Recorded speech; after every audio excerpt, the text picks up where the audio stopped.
آج میں آپ کو 4 ایسے عمل بتانے والی ہوں، اگر رمضان میں پکڑ لیے تو انشاءاللہ رزق میں حیرت انگیز برکت ہوگی۔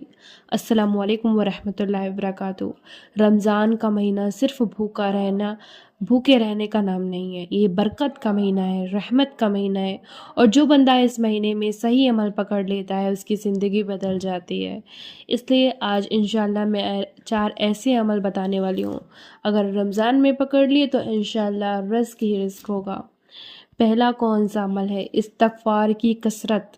قرآن میں اللہ تعالیٰ فرماتا ہے کہ معافی مانگو، وہ تمہیں مال اور اولاد سے نوازے گا۔ روز ہر نماز کے بعد 100 مرتبہ استغفر اللہ پڑھو۔ گناہ رزق کو روک دیتے ہیں، گناہ جو ہوتا ہے رزق کو روک دیتا ہے، اور استغفار ان رکاوٹوں کو توڑ دیتا ہے۔ اس لیے ہر روز استغفار کرو، ہر روز اپنے گناہوں کی معافی مانگو، نہ جانے ایک دن میں کتنے گناہ ہو جاتے ہیں۔ اور دوسرا عمل کون سا ہے؟ سورہ الواقعہ۔ سورہ الواقعہ کو رزق کی سورہ کہا جاتا ہے۔ فجر کے بعد روز پڑھنے کی عادت بنا لو، چاہے مشکل لگے لیکن لگاتار پڑھو۔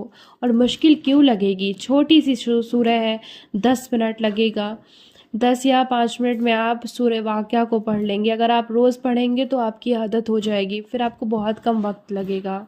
اور تیسرا عمل کون سا ہے؟ چھپا ہوا صدقہ۔ رسول اللہ صلی اللہ علیہ وسلم نے فرمایا، صدقہ مال کو کم نہیں کرتا، روز تھوڑا سا بھی دے دو، 10 روپے 20 روپے، لیکن کسی کو بتائے بنا، کسی کو جتائے بنا ایسے دو، ایک ہاتھ سے دو تو دوسرے ہاتھ کو بھی پتہ نہ چلے۔ ایسے آپ یہ نہیں کہ آپ نے صدقہ کر دیا پھر آپ پورے گھر میں ان سے بتاتے پھر رہے ہو میں نے تو ان کو اتنا دیا، ان کو دیا، دکھاوا کر رہے ہو۔ دکھاوا اللہ کو بالکل پسند نہیں۔ لوگ دیتے ہیں، اس کے بعد بھی اپنا جو نیکی ہے اسے کھو دیتے ہیں۔ کیسے کھو دیتے ہیں کہ آپ نے جیسے کہ اپنے پیسے بھی خرچ کیے اور پھر آپ دنیا بھر میں گا بھی رہے ہو کہ ہم نے دیا۔ کس لیے گا رہے ہو؟ کہ آپ کی تعریف ہو۔ تو جس لیے آپ کہہ رہے ہو نا، تو اللہ وہی صلہ دے دیتا ہے کہ آپ تعریف کے لیے کر رہے ہو تو آپ کی تعریف ہو جاتی ہے، آپ کا جو ہے صلہ، جو آپ نے نیکی کیا اس کا صلہ ختم۔ اس لیے کہا جاتا ہے چھپا ہوا صدقہ، ایک ہاتھ سے دو تو دوسرے کو بھی نہ پتہ چلے، ایسا صدقہ کرو تو اس کا جو ہے آپ کو اصلی صلہ ملتا ہے۔ اور جو چوتھا عمل ہے وہ کون سا ہے؟ چوتھا عمل ہے تہجد اور دعا۔ یاد رکھو، جس مال کو تم اللہ کے لیے دیتے ہو وہی مال اللہ تمہیں بڑھا کر واپس کر دیتا ہے۔ چوتھا عمل کون سا ہے؟ تہجد اور دعا۔ رمضان کی راتوں میں اللہ تعالیٰ پکارتا ہے کوئی مانگنے والا جسے میں عطا کر سکوں؟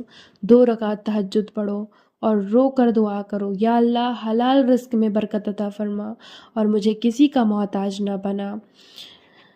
رمضان میں صرف روزہ نہیں، رزق کی تقدیر بھی بدلی جا سکتی ہے۔ اگر آپ چاہتے ہو کہ گھر میں سکون آئے، قرض ختم ہو جائے اور کام میں زیادہ برکت ہو تو آج سے یہ 4 عمل شروع کر دو۔